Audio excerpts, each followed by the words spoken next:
Hello everyone, তো welcome back to my channel. সবাইকে শুভ সকালের অনেক অনেক শুভেচ্ছা। তো দেখো সকালবেলায় কাজ করতে লেগেছি। কাজ হচ্ছে ফ্রিজটায় কালকে বাটনটা দাবিয়ে রেখেছিলাম, বরফটা গলার জন্য অনেকটা বরফ হয়ে গেছিলো। তো সেটাই এখন পরিষ্কার করছি। সকালবেলা ঘর থেকে বেরিয়ে দেখি নিচে নিচে সব জল হয়ে রয়েছে। তো যাই হোক, এটা এখন পরিষ্কার করব। সকালে ঘুম থেকে উঠে আগে এটাই কাজ হলো আমার। এখনো কোনো কাজ করিনি, ফ্রেশও হয়নি এখনো দেখো। কিন্তু যেহেতু জল পড়ে রয়েছে, ছেলেটা আছে না, পড়ে যাবে, তার জন্য ভাবলাম যে আগে ফ্রিজটাই পরিষ্কার করে দিই। সকালবেলা উঠেই কাজ শুরু হয়ে গেছে আমাদের। বাড়ির বউদের তো এমনই হয়, যেহেতু বাচ্চা রয়েছে তাই এটা আগে পরিষ্কার করতে হবে আমার। তো এই যে ধীরে ধীরে করছি।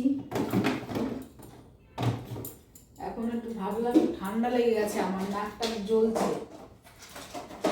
ভাবলাম যে একটু চা খাবো, সেটাও এখনো হয়নি আমার।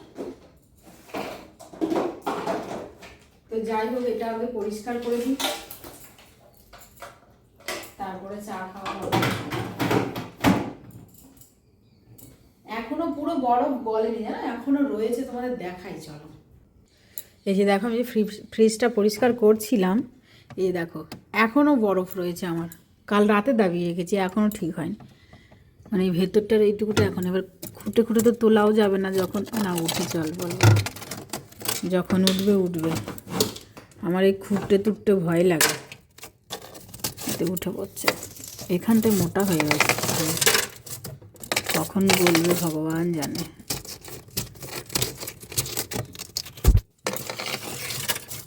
আমি অবশ্য ফ্রিজের সুইচটা বন্ধ করে রেখেছি।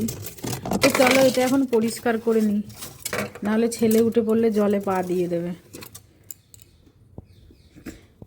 তো এই যে দেখো, স্নান টান আমার হয়ে গেছে। এখন ওই 10টা মতন বাজে। কাজে দিদিটাও এসে কাজ করে দিয়ে চলে গেছে, আমার বেবিটাও উঠে পড়েছে। তো একটু চা খাবো, সেই সময় আর হলো না। তো যাই হোক, এখন রান্না বসিয়ে দিয়েছি। ছেলে বললো সকালে ডাল আলু সেদ্ধ এসব খাবে, তাই তো? বাবা হ্যাঁ, তো যাই হোক, ও আমার সাথে এরকম করতেই থাকে। আর ও যেহেতু ছেলে বললো সকালে ভাত খাবে, তাই বললাম তাহলে ভাতটাও করে ফেলি। কি হয়েছে শোনো, আমার মা আমি কিছু করি না, তখন দেখি তখনই আজকে তো শপিং এ নিয়ে দাও না, আজকে আজকে আজকে এরকমই করতে দেখে দিলাম। বাবা সেরকম মেয়ে, আমার বাবাকে বলছে আর কি, যে খালি ওর কত জিনিস এসছে, আবার শপিং করে কি করবে তোমরাই বলো। তো ওই জন্য কিছু বলবে তুমিও যেরকম, তোমার বাবাও সেরকম, এরকম করে কথা বলে।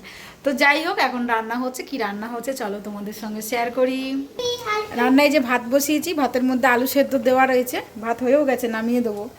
এখানে এই যে বিউলির ডাল সেদ্ধ করে রয়েছে, পেঁয়াজ রসুন দিয়ে করব, যেটা ছেলে খেতে ভালোবাসে। আর এই দেখো, এখানে বাঁধাকপির বড়া হচ্ছে, কিছুটা ভাজাও হয়ে গেছে। তো এটা খেতে গরম ভাতে বেশ ভালো লাগে। তো আজকে এই সবই হবে আর কি, রান্নাবান্না যা হবে। বাকি রাতে দুপুরবেলাও আমাদের এই দিয়েই হয়ে যাবে, ডাল টাল বড়াটা ভাজা দিয়ে। ছেলেটার আমার, ছেলের বাবা যেহেতু নেই ঘরে, ডিউটি গেছে, তাই আমাদের আর কোনো ব্যাপার না, এই দিয়েই হয়ে যাবে। এই যে হচ্ছে, এখন হলে ছেলেকেও খেতে দেবো, আমিও খাবো। খেতে খেতে প্রায় 10:30 বেজে যাবে। এই যে বড়াগুলো ভাজা হচ্ছে। কে কে এরকম বাঁধাকপির বড়া খেতে ভালোবাসো কমেন্ট করে বলবে।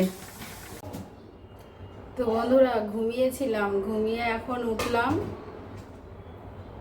ওঠার পরে একটু আদা দিয়ে চা করলাম। আমার শরীরটা খুব একটা ভালো না, জ্বর চলে এসছে, ঠান্ডা লেগেছে, নাকটা জ্বলছে।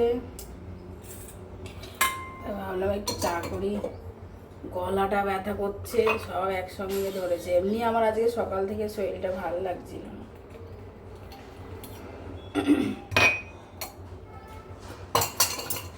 তো এই যে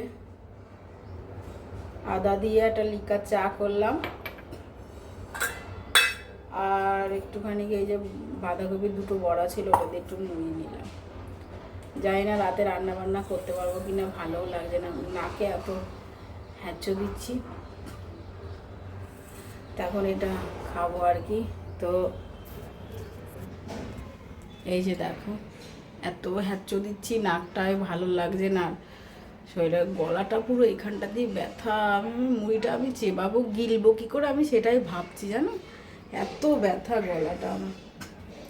ওদিকে ছেলেকে টিউশন পাঠিয়ে দিলাম, সে টিউশন চলে গেল, জানি না ওর বাবা কটার সময় আসবে, 6টা বাজলে বোঝা যাবে বেরিয়েছি কি বেরোয়নি। রাতে কি করবো বুঝে পাচ্ছি না, তো দেখা যাক কি করি না করি, আর তো আমার শরীরটা পেরে উঠছে না। হঠাৎ করে মানে ঘুমিয়ে সকাল থেকে এমনি একটু ম্যাচ ম্যাচ করছিল গা হাত পা, এখন তো একদমই চলে এসছে। তো চলো চাটা এখন খাই আর কি।